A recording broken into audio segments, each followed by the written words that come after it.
Hello नमस्ते most welcome आप सभी का। उम्मीद है सब लोग बिल्कुल बढ़िया होंगे। तो स्टार्ट करते हैं। पहली पहली क्या चीज है, देखो ये है हमारी बरुआ सागर झील उत्तर प्रदेश के अंदर। ये कहां पड़ती है, सबसे पहले ये दिमाग में रखना कि ये पड़ती कहां पर है। ये ओरछा के राजा उदित सिंह द्वारा निर्मित एक पुरानी झील है और ये झांसी जिले में स्थित है। कहां पर है? झांसी। ये वाली लाइन बिल्कुल हिट रहनी चाहिए। बरुआ सागर झील झांसी के अंदर है, ओरछा के राजा ने बनवाई है। काम खत्म। आ जाओ अगले पर। बोलता है राधा कुंड झील ये कहां है। अब देखो राधा जी से जुड़ी हुई है तो जरूर मथुरा वृंदावन की तरफ हो सकती है। चलो, तो ये मथुरा में गोवर्धन के पास स्थित एक पवित्र झील है। पौराणिक रूप से इसे राधा और कृष्ण जी से जोड़ा जाता है। जाट महाराजा सूरजमल द्वारा निर्मित कुसुम सरोवर भी आपको पास में ही देखने को मिल जाएगा। ठीक है भाई, तो कुसुम सरोवर भी इसी के पास है। क्लियर हो जाएगा। आ जाओ भाई नेक्स्ट पर। गोविंद वल्लभ पंत सागर झील, ये तो बहुत ज्यादा हाईलाइट रहती है। देखो एक रिहंद नदी है जो सोन नदी की सहायक है। ठीक है, सोन नदी गंगा की सहायक है।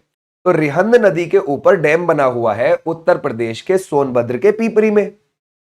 तो उस डैम के पीछे जो बनी हुई झील है, क्योंकि आप किसी भी चलती हुई नदी का जब पानी रोकोगे, है ना भाई, बांध बना के, तो पीछे कुछ पानी भर जाएगा, रिजर्व हो जाएगा पानी पीछे। फिर आप अपने हिसाब से थोड़ा थोड़ा आगे छोड़ोगे। ठीक है भाई, या फिर आप साइडों में छोड़ोगे जहां आप ले जाना चाहते हो पानी को मोड़ के। तो ऐसी जो झील है उसको हम बोलते हैं कृत्रिम झील। क्या बोलते हैं? कृत्रिम, यानी कि आर्टिफिशियल झील। ठीक है, अब ऐसी ही उत्तर प्रदेश की सबसे बड़ी कृत्रिम झील कौन सी हो जाएगी? ये हो जाएगी। तो अब देखते हैं ये उत्तर प्रदेश में सबसे बड़ी कृत्रिम झील है। ओके, इसे रिहंद बांध के लिए जलाशय के रूप में कार्य करने के लिए बनाया गया। ठीक है, यह उत्तर प्रदेश और मध्य प्रदेश की सीमा पर सोनभद्र के पीपरी में है। बिल्कुल ठीक है तो ये पूरी तरीके से सोनभद्र के अंदर ही, उत्तर प्रदेश के अंदर, लेकिन इसका पानी है ना बॉर्डर में घुस गया है। कहां के? मध्य प्रदेश के में भी। अब ये भी ध्यान रखना। तो जलाशय के पानी का उपयोग बिहार के निचले इलाकों में सिंचाई के लिए किया जाता है। ओके, बोलता है रामगढ़ ताल कहां पर है। बहुत ज्यादा इंपॉर्टेंट है, ध्यान रखना। यह गोरखपुर जिले में स्थित है। यह राप्ती नदी के बाढ़ के मैदान में स्थित है। ठीक है भाई, क्लियर हो जाएगा। ओके, यह झील राप्ती नदी के मार्ग में परिवर्तन के कारण बनी है। प्रदूषण और अतिक्रमण के कारण झील अब सिकुड़ गई है। समझ गए भाई। आ जाओ नेक्स्ट पर। बोलते कीथम झील, वेरी इंपॉर्टेंट। यह आगरा के पास आगरा दिल्ली राजमार्ग पर स्थित है। इसे सूर सरोवर झील के नाम से भी जाना जाता है। कीथम झील को हम किस नाम से जानते हैं? सूर सरोवर झील। तो पेपर में हमारे सूर सरोवर झील भी आ जाती है। यह प्रवासी पक्षियों को देखने के लिए एक महत्वपूर्ण स्थल है। इस झील को यमुना पर आगरा नहर के माध्यम से पानी मिलता है। ठीक है भाई, क्लियर हो जाएगा। इस माध्यम से पानी मिल जाता है। बेला सागर झील कहां है? यह महोबा के कुल पहाड़ में आपको स्थित देखने को मिलेगी। Very important. इसका निर्माण 19वीं शताब्दी के अंत में राजा परीक्षित ने अपनी पत्नी की याद में करवाया था। आप भले ही नीचे की लाइन मत याद रखो, आप महोबा याद रखो डायरेक्टली बेला सागर के लिए। ठीक है, आ जाओ नेक्स्ट पर।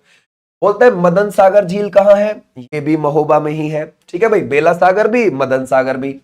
महोबा में स्थित यह झील लगभग 1000 वर्ष पुरानी है। इसका निर्माण राजा मदन वेरमन ने करवाया था। ठीक है भाई, आ जाओ नेक्स्ट पर। बोलता है कीर्ति सागर झील कहां है? ये भी आपको कहां पर देखने को मिल जाएगी? इस झील का निर्माण महोबा के राजा कीर्तिवर्मन ने करवाया। ये भी आपको महोबा में देखने को मिल जाएगी। ठीक है भाई, क्लियर हो जाएगा। महोबा में देखने को मिल जाएगी। आ जाओ नेक्स्ट पर। बोलते हैं बखीरा झील कहां पर है? यह संत कबीर नगर जिले में स्थित है। कहां पर? संत कबीर नगर जिले में। यह बखीरा पक्षी अभ्यारण्य से घिरा हुआ है। ओके, और सर्दियों के दौरान बड़ी संख्या में प्रवासी पक्षी साइबेरिया से इस आर्द्र भूमि की ओर पहुंचते हैं। साइबेरिया यानी कि रशिया का वो इलाका जो एशिया में लगता है, क्योंकि रशिया दोनों महाद्वीप में है, यूरोप में भी है, एशिया में भी है। एशिया में जो रशिया का हिस्सा लगता है उसको साइबेरिया बोलते हैं। वहां से आते हैं यहाँ पर पक्षी सर्दियों के दौरान। ओके भाई, आ जाओ नेक्स्ट पर। तुरहा, यह बलिया में स्थित एक गोखुर झील है। यह कठिया नाला के माध्यम से गंगा से जुड़ी हुई है। झील और आसपास के क्षेत्र को सुरहा ताल पक्षी अभ्यारण्य घोषित कर दिया गया है। ठीक है भाई, ओके, आ जाओ नेक्स्ट पर। बोलता है समन पक्षी अभ्यारण्य झील, ये कहां पर है भाई? ये मैनपुरी के अंदर है। कहां है? मैनपुरी में। फर्स्ट ऑफ ऑल दिमाग में यही रखेंगे। ओके, यहां मौसमी ताजे पानी की ऑक्सबो झील आपको देखने को मिल जाएगी, मॉनसून से पोषित है। यानी कि ये कैसी है भाई, है ना भाई। पहली बात तो ये देखो, ये मौसमी ताजे पानी की ऑक्सबो झील है, यानी कि ये गोखुर झील है। ऑक्सबो झील को गोखुर झील बोलते हैं।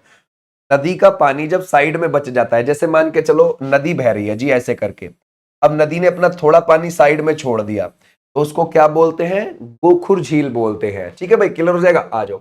यह रामसर साइट घोषित किया गया है। ओके, क्लियर हो जाएगा, आ जाओ। ऐसी गोखुर झील, ऐसी ऑक्सबो लेक हजारों है बिहार में, समझ गए। आ जाओ भाई नेक्स्ट पर, क्योंकि बिहार में ऐसे सर्प के जैसे बहुत चलती हैं नदियां। ओके, अगर हम देखें समसपुर पक्षी अभ्यारण्य झीलें, ये आपको कहां पर देखने को मिलेंगी, अभ्यारण्य भी है और झीलें भी है। ठीक है, इसमें 6 बारहमासी दलदली झीलों का नेटवर्क है। कितनी है ये झीलें, 6 है, याद रखोगे, है ना। समसपुर पक्षी अभ्यारण्य झीलें, इसमें 6 बारहमासी यानी कि पूरे 12 महीने पानी भरा रहता है, झीलों का नेटवर्क है। इसे रामसर स्थल घोषित किया गया है। यह रायबरेली में आपको स्थित लगेगा। ठीक है भाई, क्लियर हो जाएगा, आ जाओ भाई नेक्स्ट पर। बोलता है इसमें से सरसई नवार झील आपको कहां पर देखने को मिलेगी। यह इटावा जिले में एक स्थायी दलदली झील है। वेरी इंपॉर्टेंट हो जाता है भाई, है ना भाई, वेरी इंपॉर्टेंट। यह मानसूनी वर्षा से पोषित होता है और यह सारस क्रेन का एक प्रसिद्ध संरक्षण स्थल है ना। इसे रामसर स्थल के रूप में मान्यता प्राप्त है। ये भी हमारा हो गया। ठीक है भाई, क्लियर हो जाएगा, आ जाओ नेक्स्ट पर। अब कुछ और इंपॉर्टेंट लेक्स को देखते हैं। जैसे एग्जांपल के लिए भाई करेला और इटोजा झील कहां पर है, लखनऊ के अंदर है, बहुत कम पूछी जाती है। ठीक है भाई, उसके बाद बड़ा ताल या फिर बड़ा तालाब शाहजहांपुर, हाँ ये इंपॉर्टेंट है हमारे लिए। शुक्रताल मुजफ्फरनगर में है, ये भी इंपॉर्टेंट है हमारे लिए। और भरतकुंड अयोध्या के अंदर है, ये भी आप इंपॉर्टेंट डालोगे। ठीक है भाई, फिर राधा कुंड, श्याम कुंड, गोविंद कुंड और मानसी गंगा कुंड आपको गोवर्धन मथुरा में देखने को मिल जाएंगी। ये बहुत रेयर पूछी जाती हैं। ठीक है भाई, आ जाओ नेक्स्ट पर। बोलता हो जाएगा इसमें से मोती झील कहां पर आपको देखने को मिल जाएगी, कानपुर के अंदर देखने को मिलेगी। ओके, और अगर हम देखें चित्तौड़ा झील आपको कहां देखने को मिलेगी, बहराइच के अंदर देखने को मिलती है। ओके, तो ये थी तुम्हारी यहां पर झीलें जो हमारे उत्तर प्रदेश से पूछ ली जाती है, जो हमारे लिए इंपॉर्टेंट है। ओके, भारतवर्ष की झील, उनको भी मैं तुम्हारी एक पूरी वीडियो बना दूंगा। ठीक है, उस पर भी आप देख लेना। लेकिन ये है कि तुम्हारी जब उत्तर प्रदेश से पूछी जाएगी अब, तो आपको कोई नुकसान नहीं होगा। ठीक है, आप बना सकते हो क्वेश्चन। कभी कभी क्या होता है ना, ऐसे क्वेश्चन मैचिंग में पूछ लेता है। जैसे 4 ऑप्शन दे दिए, बोला इसका मिलान इससे करो, समझ गए, उसके लिए ये इंपॉर्टेंट है। अगर वो क्वेश्चन आ जाए, वो नंबर तुम्हारा नहीं कटना चाहिए। ठीक है, चलो थैंक यू, टाटा।